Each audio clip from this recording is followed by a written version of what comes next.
Good day mga kabomboms bookplay. Today tuturo ko sa inyo kung paano ba yung gagawin nyo kapag yung Maya account nyo na tag as duplicate account. And yes, meron na tayong iba't ibang video recording dito sa issue na to, pero hindi ko alam kung bakit yung iba hindi nanonotify. Kaya naman kung ikaw ay bago pa lang sa channel na Bomboms Bookplay, huwag mong kalimutan mag-like and subscribe para naman ma-notify ka sa mga tutorials na maaaring kailanganin mo sa mga susunod na araw or kung kailanman. So, right now, andito ako sa aking Maya account. And kung alam nyo lang na tag as duplicate yung aking account before. Kasi dalawa yung nagawa ko. And dito pala sa Maya, kailangan isa lang yung account mo. So now, ipapakita ko dito sa may settings ng aking Maya account. Ano nga ba yung ginawa ko? First, kailangan yung pumunta sa kanilang help center. So, para makahingi tayo ng tulong, kailangan natin i-tap dito yung get help sa ating account or pwede rin naman sa kanilang website. Now, kapag meron ka nang nakausap dito na customer service, maaari ka niyang tulungan. Kailangan natin mag-request dito ng live agent. So, tap lang natin i-chat with us. Pero minsan, nagbabago-bago din kasi yung kanilang paraan kung paano nga ba solusyonan yung problem ng mga users. Anyway, pag halimbawa hindi ka nakahanap dito ng way para ma-delete yung isa mong account, ang gagawin mo, pwede ka mag-reach out sa kanilang customer service, i-dial mo lang sa iyong mobile.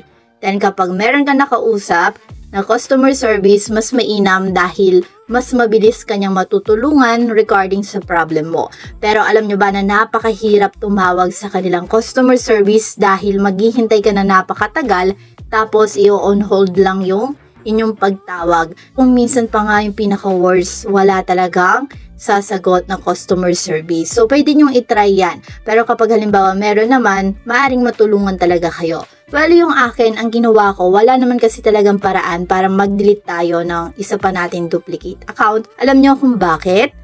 Kasi wala naman talaga ako na-research kung paano nga ba gagawin ang pag-delete ng account.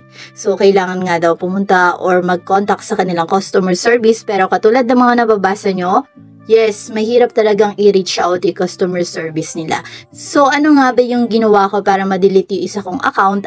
Well, dahil nga walang paraan, humanap tayo ng technique. Yes, ang right term natin dito, technique. Yes, meron technique para ma-delete yung isang account. And ano nga ba yun?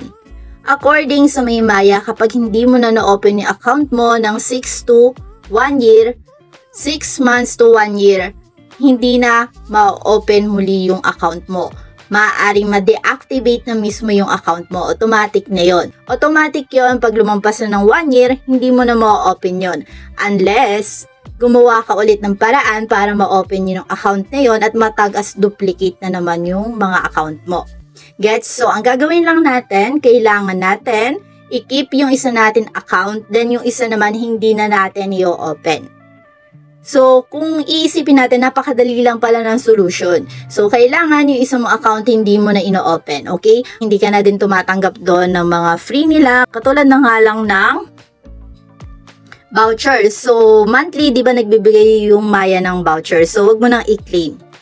Okay? So, sabi mo na din sa mga kakilala mo na wag na magpadala dun sa account na yon dahil nga natagas duplicate account yung Maya account mo. So, ganun lang mga kabomboms ang paraan para ma-delete yung isa natin account. Well, kung meron pa rin kayong katanungan regarding dito sa issue na to, iwan nyo lang yan sa ating comment section. At kapag may time kami, syempre bibigyan namin ng kasagutan. And by the way, madami pa tayong iba't ibang topic regarding sa may Maya. Hanapin nyo na lang yung playlist sa aking YouTube channel para naman makapili kayo ng topic na gusto nyong panoorin. So, see you again next time and stay blessed.